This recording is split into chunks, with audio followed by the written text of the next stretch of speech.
बहू से कहा था रे, मिलने भी नहीं आता। अपनी छोटी बहू से नाराज है क्या? आइए आइए, तो आपको आने की फुर्सत दे दी छोटी बहू ने? मेरी और सुपवित्र की मंगनी की घोषणा की, वो भी तो नहीं सुन ली। क्रोध तो जवा की नाक पर और प्रश्न जुबा पर रखा ही रहता है। कितना फर्क है छोटी बहू और जबा में।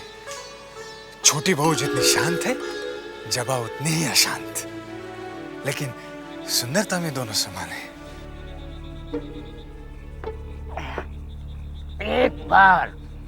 एक बार वो मुझे मिल जाए, फिर सारा हिसाब चुकता कर दूंगा।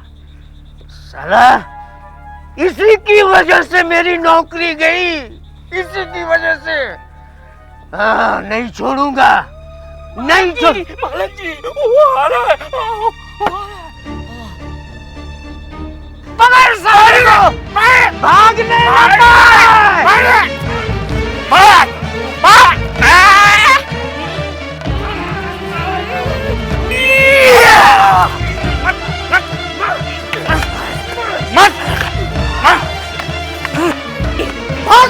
अरे भागो ये।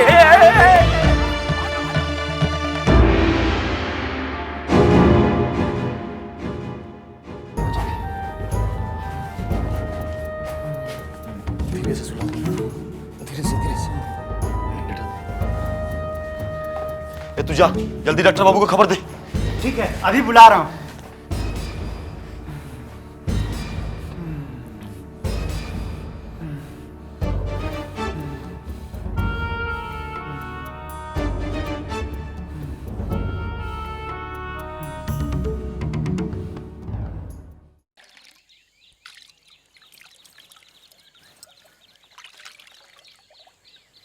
कितनी बार हुआ रे? 61 बार हो गया बड़ी माँ। चल 3 बार और धुला। 62, 63, 64 हो गई पूरी 64 बार। बड़ी दीदी, आज फिर किससे छू गई? तेरी घोड़ी से। मेरी घोड़ी से? भला आपको अस्तबल में जाने की क्या जरूरत पड़ गई? अरे वो घोड़ी नहीं, वो बेलगाम घोड़ी जो दिन भर हवेली में कुत्ती फिरती है। तेरी वो सिंधु छू गई मुझे। मेरे सामने ये हंसी मजाक मत किया कर मछली, हर बात पर बत्ती सी चमका देती है। संभल के जाइएगा दीदी, कहीं वो बेलगाम घोड़ी फिर से न छू जाए। अरे आपको होश आ गया? शिवनाथ, शिवनाथ दूध लेके आओ।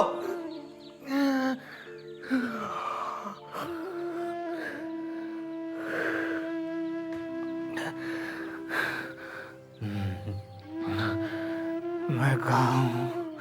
परेशान मत होइए, आप युवक संघ की सेवा में हैं। आपको 2 दिन बाद होश आया है। क्या? हाँ, चोट की वजह से काफी खून बह गया था। बेहोशी में कुछ खा पी भी नहीं सके। दूध पी के थोड़ा आराम कीजिए। शिवनाथ, पी लीजिए, दूध पी लीजिए।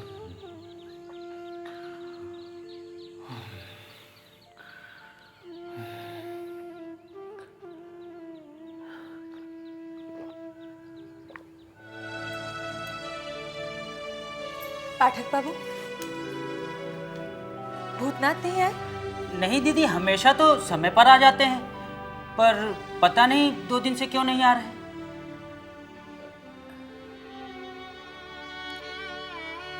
अच्छा, ठीक है।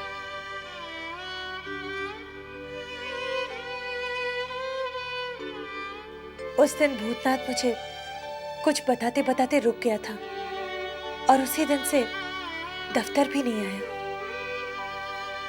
पता नहीं उसके दिल में क्या है।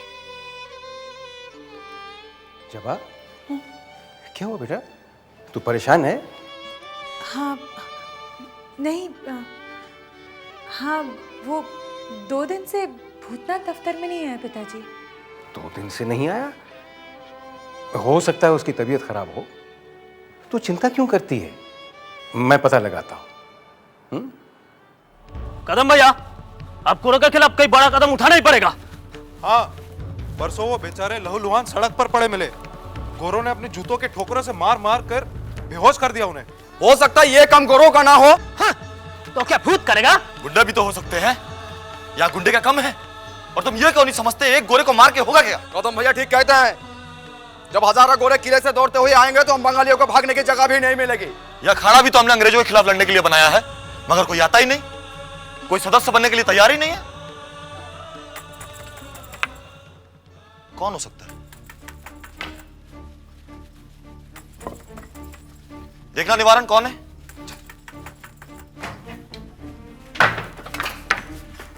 बड़े भाई आए हैं।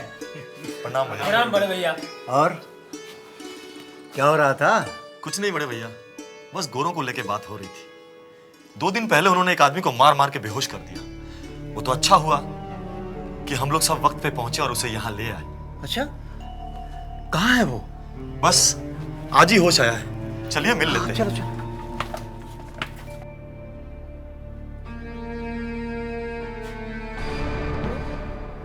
भाई साहब आप?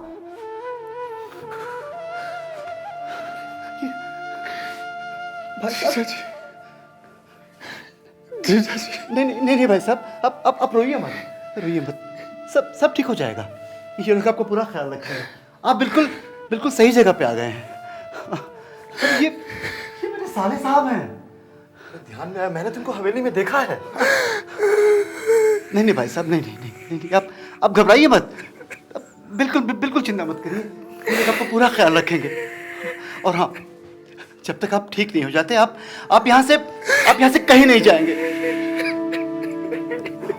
भाई साहब।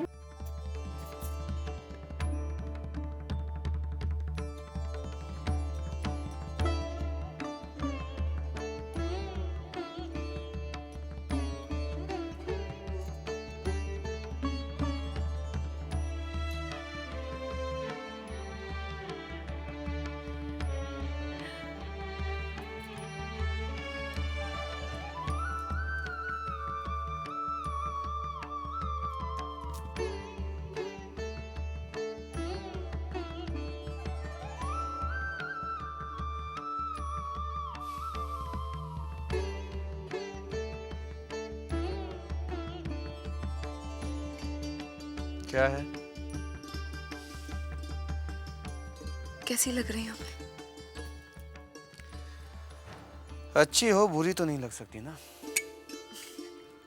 चलिए, तसल्ली हुई है जानकर कि आपके दिल पर भले ही किसी और का कब्जा है, मगर मैं आपके दिल के किसी कोने में बसती हूँ। हटो भाई, देरी हो रही है। छोटी बहू, ओफो, ये क्या बेहुदा हरकत है छोटी बहू? अच्छा नहीं लगा? हमें बिल्कुल अच्छा नहीं लगा। ओह, देखा तुम्हारी हरकत का नतीजा? हमारा कुर्ता खराब हो गया, हमें जान बाजार जाना है। लगा रहने दीजिए। आपने मुझे अपने दिल से अलग तो कर ही दिया है, कम से कम ये सिंदूर तो लगा रहने दीजिए। मुझे इतनी ही तसल्ली है कि भले ही मैं आपके दिल के करीब नहीं, मेरा सिंदूर तो है।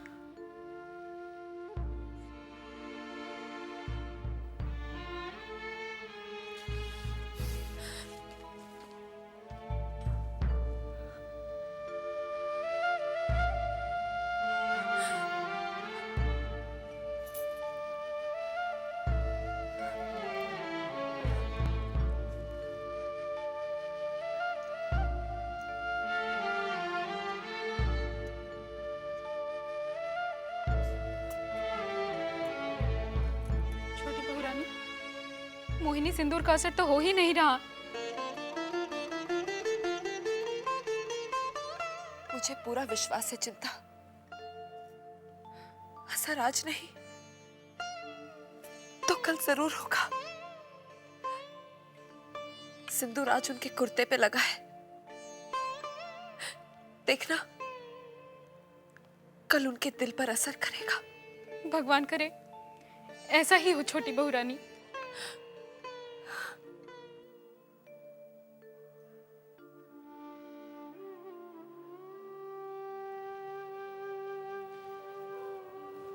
जबा, पिताजी, भूतनाथ बाबू को आज ना आए हुए 3 दिन हो गए। आपने कुछ पता लगाया?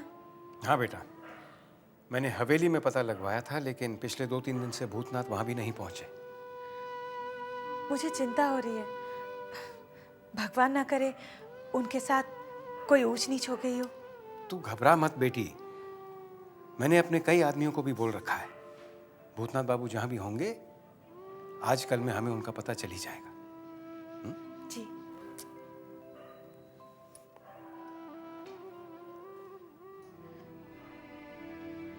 कहीं ऐसा तो नहीं मेरी सगाई की खबर सुनकर भूतनाथ का दिल टूट गया हो और वो गांव लौट गया हो? सरकार एक बहुत बुरी खबर लाया हूं। मजले बाबू मर गए क्या? काश ऐसा हो सकता। जानते हैं आपको नीचा दिखाने के लिए उन्होंने क्या किया है?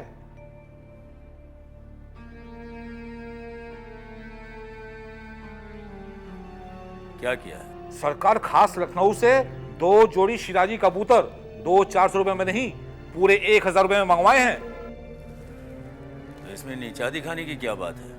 वो तो हम भी मंगवाते हैं। सरकार आपने मंगवाए थे 500 रुपए के, 1000 के मंगवा के उन्होंने आपको नीचा दिखाया कि नहीं?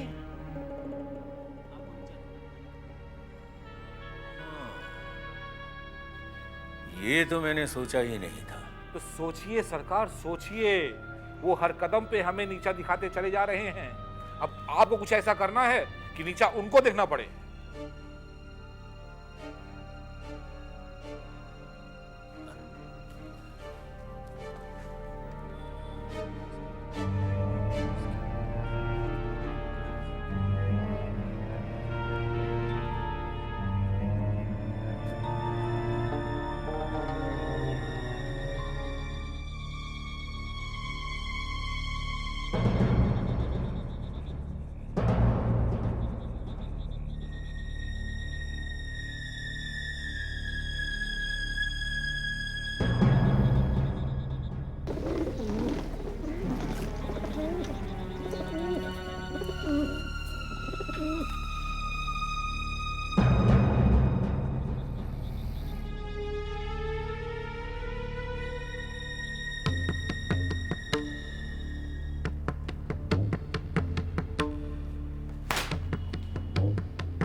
सच सच बताओ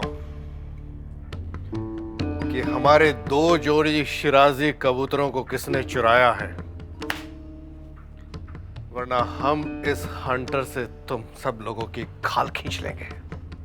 सरकार, हमने इस हवेली का नमक खाया है सरकार। हम मर जाएंगे लेकिन नमक हराम ही नहीं करेंगे सरकार। हुजूर, आप अन्नदाता है हुजूर। आप चाहे तो हमारी चमड़ी उधेड़ सकते हैं, मगर माई बाप हमारा विश्वास कीजिए, ये चोरी जैसा घिनौना काम हमने नहीं किया सरकार। मैं अल्लाह पाक की कसम खाता हूँ सरकार, मुझे इस चोरी के बारे में कुछ नहीं मालूम। चुप रहो। चोरी हवेली के किसी आदमी ने नहीं तो क्या बाहर वाले ने की है? हो सकता है सरकार। नहीं हो सकता। बाहर वाले की किसी की इतनी हिम्मत नहीं कि चोरी से चौधरी खानदान की हवेली की ड्योढ़ी पे भी कदम रखे।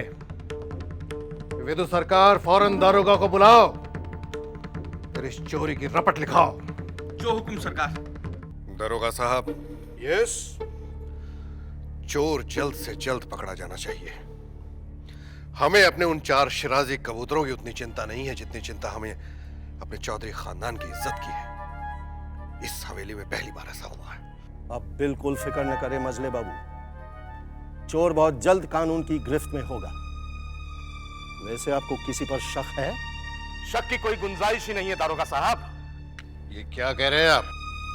हाँ मजले बाबू, चोर का पता हमने लगा लिया है। कौन है वो? छेनी दत्त। क्या? हाँ मजले बाबू, उसने रात अपने आदमी भेजकर कबूतर चोरी करवाए। साला छेनी दत्त, वैसे तो हमसे जीत नहीं सका, इसलिए इन घटिया हरकतों पे उतर आया।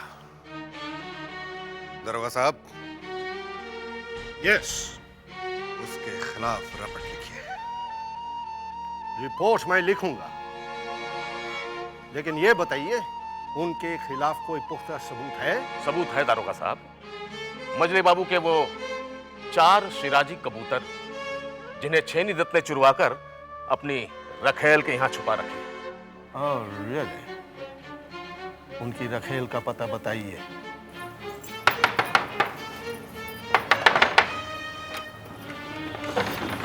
पुलिस? हाँ पुलिस, हमें तुम्हारे घर की तलाशी लेनी है। क्यों? हमें शक है कि मजले बाबू के चुराए हुए कबूतर तुम्हारे यहाँ छुपाए गए। नहीं नहीं नहीं, यहाँ पे कोई कबूतर नहीं है। हटो, अभी मालूम पड़ जाएगा। तलाशी लो पूरे घर की।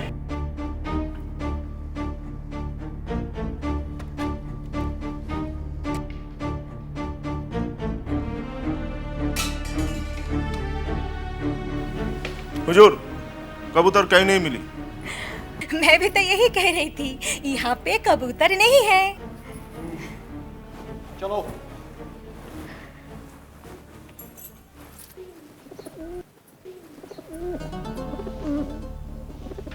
तो ये आवाज कबूतर की नहीं तो क्या मुर्गी की है? हाँ?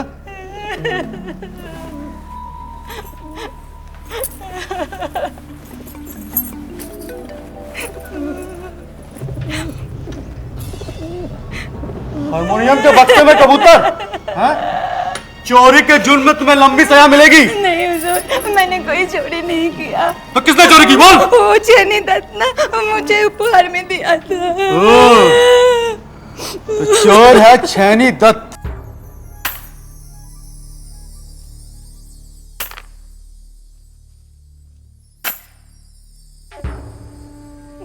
केस दबा दो। 1 2 3 4 5 6। केस अदालत तक पहुंचना चाहिए।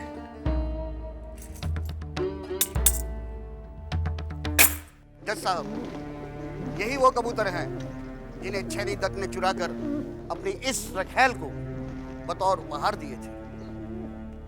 इसने अपना अपराध अपनी जुबानी कबूल भी कर लिया है और फिर पुलिस ने भी उन कबूतरों को इस रखेल के घर से ही बरामद किया है।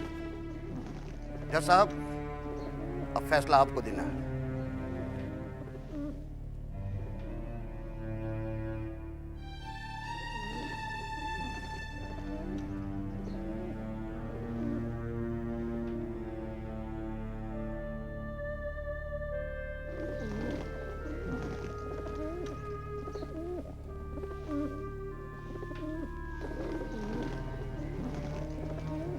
सारे सबूतों और गवाहों को मद्देनजर रखते हुए ये अदालत इस नतीजे पर पहुंची है कि वाकई एक कबूतर छेनी दत्त ने अपने आदमियों से चुरवाए। इसलिए ये अदालत छेनी दत्त पर 500 रुपया जुर्माना लगाती है, जो इन्हें अभी मजले बाबू को अदा करना पड़ेगा।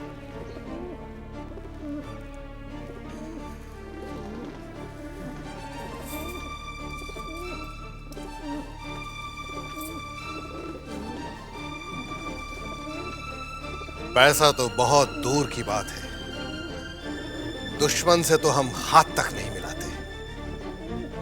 इन रुपयों की औकात हमारे नौकरों के बराबर है। विदु सरकार। जी सरकार। इन रुपयों को ले लो और हमारी हवेली के नौकरों में बांट देना। जो हुकुम सरकार।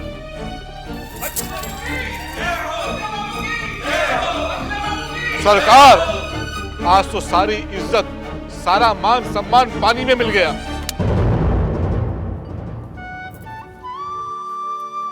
बंसी, जी बहुरानी। ये भूतनाथ कहाँ है? पता नहीं बहुरानी, 2-3 दिन से नजर नहीं आए। रोज तो हवेली में ही आता है ना? आवत तो रहे सोए के खातिर, चाहे जितनी रात हो जाए। अब मालूम नहीं क्या हुआ। अच्छा, तो पता कर, ऐसा ना हो किसी मुसीबत में फंस गया हो। बहुरानी, हो सका था कि काम की वजह से दफ्तर में रुक गा हुई है। अब अगर आज रात नहीं आए ना तो हम कल सुबह जाके पता लगाओ। ठीक है? ठीक है।